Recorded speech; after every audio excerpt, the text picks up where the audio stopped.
আজিৰ ভিডিঅ'ত আমি দুটা গুৰুত্বপূৰ্ণ টপিক আলোচনা কৰিম। প্ৰথম টপিকটো আপোনালোকে দেখিবলৈ পাইছে ইয়াতে মুখ্যমন্ত্ৰী লোকসেৱক আৰোগ্য যোজনাক লৈ পেলাই, আৰু দ্বিতীয় খবৰটো শিক্ষয়িত্ৰীসকলক লৈ পেলাই দুটা খবৰ আছে। প্ৰথম খবৰটোলৈ আমি আহিছোঁ। মুখ্যমন্ত্ৰী লোকসেৱক আৰোগ্য যোজনা ইয়াতে লিখিছে, ৰাজ্যিক কৰ্মচাৰীসকলৰ বাবে ৰূপায়ণ কৰা মুখ্যমন্ত্ৰী লোকসেৱক আৰোগ্য যোজনাৰ বাবে জনতা ভৱনত বিশেষ পঞ্জীয়ন অভিযান আৰম্ভ হ'ব। চলিত ফেব্ৰুৱাৰী মাহৰ পৰাই এই বিশেষ অভিযান আৰম্ভ হ'ব। অটল অমৃত অভিযান ছ'চাইটিৰে মুখ্য কাৰ্যবাহী বিষয়া ডাক্তৰ সিদ্ধাৰ্থ সিঙে জনতা ভৱনৰ ডি ব্লকৰ গ্ৰাউণ্ড ফ্ল'ৰত সভাগৃহ ব্যৱহাৰৰ ব্যৱস্থা কৰিবলৈ সাধাৰণ প্ৰশাসন বিভাগৰ আয়ুক্ত সচিব MS মণিচমনলৈ প্ৰেৰণ কৰা পত্ৰ অনুসৰি চৰকাৰী কৰ্মচাৰী আৰু পেঞ্চনাৰসকলক মুখ্যমন্ত্ৰী লোকসেৱক আৰোগ্য যোজনাৰ পঞ্জীয়ন আৰু দাবী দাখিল প্ৰক্ৰিয়াৰ সুবিধা লাভ কৰিব। মুখ্যমন্ত্ৰী লোকসেৱক আৰোগ্য যোজনাৰ অধীনত চৰকাৰী কৰ্মচাৰী আৰু পেঞ্চনাৰসকলৰ বাবে জনতা ভৱনত পঞ্জীয়নৰ দাবী দাখিল প্ৰক্ৰিয়াত সহায়ক হোৱাকৈ এক বিশেষ শিবিৰ অনুষ্ঠিত কৰাৰ প্ৰস্তাৱ অটল অমৃত ছ'চাইটিৰ তৰফৰ পৰা সাধাৰণ প্ৰশাসন বিভাগক দিয়া হৈছে। চলিত ফেব্ৰুৱাৰী মাহৰ পৰা পুৱা 11 বজাৰ পৰা এই শিবিৰ আৰম্ভ কৰা হ'ব। জনতা ভৱনৰ ভিতৰত বিশেষ শিবিৰৰ অনুমতি দিবলৈ আৰু লগতে কৰ্মচাৰী আৰু পেঞ্চনাৰসকলৰ বৃহত্তৰ স্বাৰ্থৰ বাবে জনতা ভৱনৰ ভিতৰৰ সকলো বিভাগতে এই কথা প্ৰচাৰ কৰিবলৈ সাধাৰণ প্ৰশাসন বিভাগক অটল অমৃত ছ'চাইটি আহ্বান জনাইছে। এই কাৰ্যই চিকিৎসাৰ প্ৰয়োজন থকা কৰ্মচাৰীসকলক বিশেষভাৱে সহায় কৰিব বুলি পত্ৰখনত উল্লেখ কৰে। এতিয়া আমি দ্বিতীয় খবৰটোলৈ চাব চেষ্টা কৰিম। দ্য এক্সপেৰিমেণ্টেল লাৰ্ণিং প্ৰগ্ৰাম নামৰ যি প্ৰেৰণা বুলি কোৱা হয়, প্ৰেৰণা উৎসৱ, এই প্ৰেৰণা উৎসৱক লৈ এখন বৃহৎ নটিফিকেশ্যন ইতিমধ্যে প্ৰকাশিত হৈছে। শিক্ষকসকলত জড়িত এখন গুৰুত্বপূৰ্ণ নটিফিকেশ্যন হয়, যিখন notification ministry of education government of ইণ্ডিয়াৰ ফালৰ পৰা আহিছে 15 জানুৱাৰী 2026 তাৰিখত। আৰু ইয়াতে বহুকেইটা পইণ্ট দিয়া হৈছে। এইখন এখন নটিফিকেশ্যনৰ এটা পেজ হয় আৰু আন এটা পেজ আপোনালোকে ইয়াতে দেখিবলৈ পাইছে। টোটেল 5টা পইণ্ট আছে ইয়াতে, আৰু সেইখিনি ক্ৰাইটেৰিয়া মানিব লাগিব।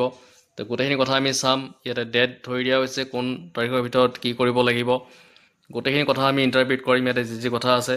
আৰু এটা সৰু অনুৰোধ আপোনালোকে থাকিলে, যদি প্ৰথমবাৰৰ বাবে এই চেনেলত ভিজিট কৰি চেনেলটো ছাবস্ক্ৰাইব কৰি ৰাখিব এনেকুৱা খবৰবিলাক আগলৈকে পাই থাকিবৰ কাৰণে। আহক আমি গোটেইখিনি কথা অসমীয়াত চাবলৈ চেষ্টা কৰোঁ। ইয়াতে লিখিছে, আপুনি অৱগত যে বিদ্যালয় শিক্ষা আৰু সাক্ষৰতা বিভাগ, শিক্ষা মন্ত্ৰালয়, ভাৰত চৰকাৰে গুজৰাটৰ বদন নগৰত প্ৰেৰণা দ্য এক্সপেৰিমেণ্টেল লাৰ্ণিং প্ৰগ্ৰাম নামৰ এক ব্যতিক্ৰমী প্ৰেৰণাদায়ক আৰু অভিজ্ঞতাভিত্তিক শিক্ষামূলক কাৰ্যসূচী অনুষ্ঠিত কৰি আহিছে, যি নৱম শ্ৰেণীৰ পৰা দ্বাদশ শ্ৰেণীৰ ছাত্ৰ ছাত্ৰীৰ বাবে প্ৰযোজ্য। এই কাৰ্যসূচীৰ প্ৰথম পৰ্যায় 15 জানুৱাৰী 2024 তাৰিখে আৰম্ভ হয়, 11 জানুৱাৰী 2026 তাৰিখে সম্পূৰ্ণ হৈছে, আৰু ইয়াৰ অধীনত দেশৰ সকলো জিলা সামৰি লোৱা হৈছে। প্ৰেৰণা কাৰ্যসূচীৰ পৰৱৰ্তী পৰ্যায় 2026 চনৰ এপ্ৰিল মাহত আৰম্ভ হোৱাৰ সম্ভাৱনা আছে। ইয়াৰ বাবে পূৰ্বৱৰ্তী বছৰৰ দৰে ছাত্ৰ ছাত্ৰীৰ অংশগ্ৰহণৰ বাবে প্ৰেৰণা পৰ্টেল, এটা পৰ্টেল ইয়াতে দি দিছে, http://prerana.education.gov.in 1/12/2025 তাৰিখৰ পৰা পুনৰ খোলা হৈছে।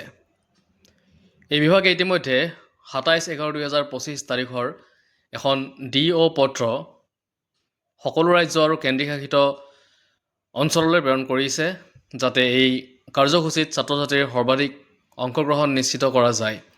কিন্তু দুৰ্ভাগ্যজনকভাৱে লক্ষ্য কৰা গৈছে যে ছাত্ৰ ছাত্ৰীৰ পঞ্জীয়ন সন্তোষজনক নহয়। ৰাজ্য কেন্দ্ৰশাসিত অঞ্চল অনুসৰি পঞ্জীয়নৰ তালিকা সংলগ্ন কৰা হৈছে। মুঠ পৰ্যায়ত মুঠ 13 লক্ষাধিক ছাত্ৰ ছাত্ৰীয়ে পঞ্জীয়ন কৰিছিল। উপৰোক্ত পৰিস্থিতিৰ প্ৰেক্ষাপটত নিম্নলিখিত ব্যৱস্থাসমূহ শীঘ্ৰে গ্ৰহণ কৰিবলৈ শিক্ষা বিভাগক নিৰ্দেশ প্ৰদান কৰিবলৈ অনুৰোধ জনোৱা হৈছে। নম্বৰ 1, প্ৰেৰণা কাৰ্যসূচীৰ বাবে এজন নোডেল বিষয়া নিযুক্তি কৰি তেখেতৰ সম্পূৰ্ণ যোগাযোগৰ বিৱৰণ যেনে নাম, মোবাইল নম্বৰ, ইমেইল ID আদি 21/1/2026 তাৰিখৰ ভিতৰত প্ৰেৰণ কৰা হ'ব। নম্বৰ 2, বিদ্যালয়সমূহত প্ৰেৰণা উৎসৱ আয়োজনৰ বাবে জিলা উপায়ুক্ত, ডেপুটি কমিশ্যনাৰসকলক জড়িত কৰা আৰু নিজৰ নিজৰ জিলাত কাৰ্যসূচী বাস্তৱায়নৰ দায়িত্ব তেখেতলোক অৰ্পণ কৰা। পঞ্জীয়ন প্ৰক্ৰিয়াটো অধিক সংখ্যক অংশগ্ৰহণ নিশ্চিত কৰিবলৈ মাল্টিমিডিয়া মাধ্যম ব্যৱহাৰ কৰি ব্যাপকভাৱে প্ৰচাৰ কৰিব লাগিব। নম্বৰ 3ত কৈছে ৰাজ্য কেন্দ্ৰশাসিত অঞ্চল AB সমূহৰ সকলো বিদ্যালয়ত অনুষ্ঠিত হ'বলগীয়া প্ৰেৰণা উৎসৱৰ তাৰিখ চূড়ান্ত কৰি পৰৱৰ্তী পৰিকল্পনাৰ বিৱৰণ DSEL NVS-লৈ প্ৰেৰণ কৰা। বিদ্যালয় বা জিলা পৰ্যায়ত প্ৰেৰণা উৎসৱ আয়োজনৰ বাবে SOP ইতিমধ্যে প্ৰেৰণা ৱেবছাইটত উপলব্ধ হৈছে। তো SOP এখন দিয়া হৈছে, এইখিনি প্ৰেৰণা ৱেবছাইটত উপলব্ধ হৈছে। তাৰপিছত নম্বৰ 4ত প্ৰেৰণা উৎসৱত বিদ্যালয়সমূহৰ পৰা নিৰ্বাচিত ছাত্ৰ ছাত্ৰীৰ তালিকা জিলা উপায়ুক্ত, ডেপুটি কমিশ্যনাৰ, জিলা শিক্ষা বিষয়াৰ জৰিয়তে সংশ্লিষ্ট জিলা নৱোদয় বিদ্যালয় বা কেন্দ্ৰীয় বিদ্যালয়লৈ প্ৰেৰণ কৰিব লাগিব।